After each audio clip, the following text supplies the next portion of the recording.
going. All right, I'm going to keep going. I got about 5 pages left, and we'll be done with the first chapter. He's waiting for us at the train station, I said, which seemed to satisfy her for the moment. He slid onto the seat, but it wasn't long before she was tugging at my damp sleeve. Seth, she said in that baby voice of hers, can I sit with Mama? I gladly shooed her across the aisle where she squeezed past Papa and climbed onto Mama's lap. We left the bay and trestle behind, along with the breezy heat that pumped through the windows, and pulled into Union Passenger Station. The air inside the car turned sluggish and shuffled, driving people towards the door like cattle to water troughs. But there was little relief. The close, noisy throat mingled through the station's platform, blocking the breeze that swept in from the Gulf of Mexico, making it all that impossible to find Uncle Nate. I caught the scent of fresh-cut wood and turned to a quick look down the harbor. Lumber, grain, mountains of canvas-covered cotton bales sat waiting to be loaded onto great coal-burning ships heading to the foreign ports.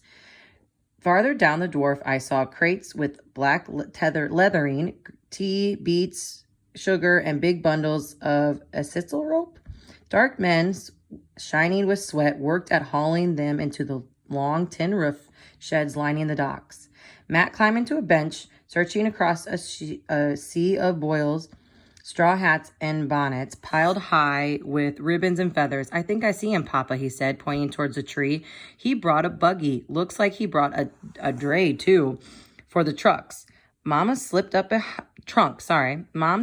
beside me and pushed Kate's hand into mine. I groaned, but felt an immediate sense of guilt. Mom looked pale and withered in a heavy gray traveling suit.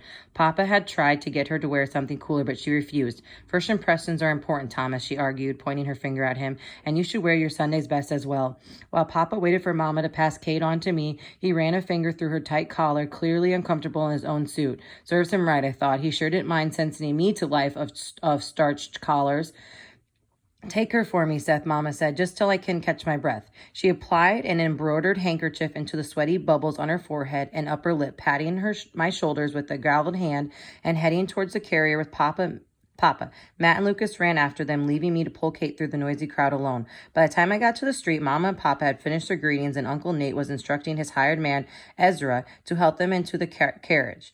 When they were seated, the old man lifted Kate and set her down beside Mama with a, there you'll be, little missy. She stared into his watery eyes with the wide-eyed look at all kids seem to have for many different reasons. It made me realize how few colored men she'd seen in her short 4 years, and none of them had ever been close enough to lift her into a buggy.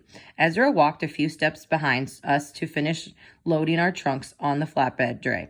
Kate said, Papa, this man is black as ashes. Did he get burned? Papa laughed. Dogs and horses come in different colors, don't they, Kate? But he's not a horse, is he, Papa? No, he's not a horse. He patted her on the head. And colored folks aren't much different.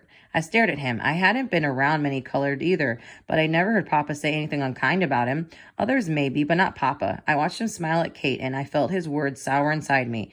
I tossed a quick glance at Ezra. He surely heard, but the man never blinked. I squeezed into the carriage next to Matt and Uncle Nate, called out to Archer, urging the horse south down Rosenberg, right into the Gulf breeze. The scent of the sweaty animal gave away to sweet salt air, and the clop of the hooves on the wooden paving block set up a rhythm that made me feel like I was still on the train.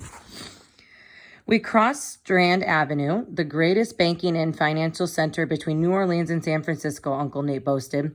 When we passed Ship's Merchant Row, Market, Post Office, and Church Streets, I quickly found myself in the midst of the largest agricultural display archaeological culture I've ever seen. For a brief time, I forgot all about the college and my cursed fate, while my uncle pointed out markets and dry goods stores, churches, and opera houses. I was taking in the ornate cast iron storefronts. I saw tapestries of raised and reclit blocks and surfaces that sculptured the island's strong sun into light and shadow effects I'd never seen the likes of before.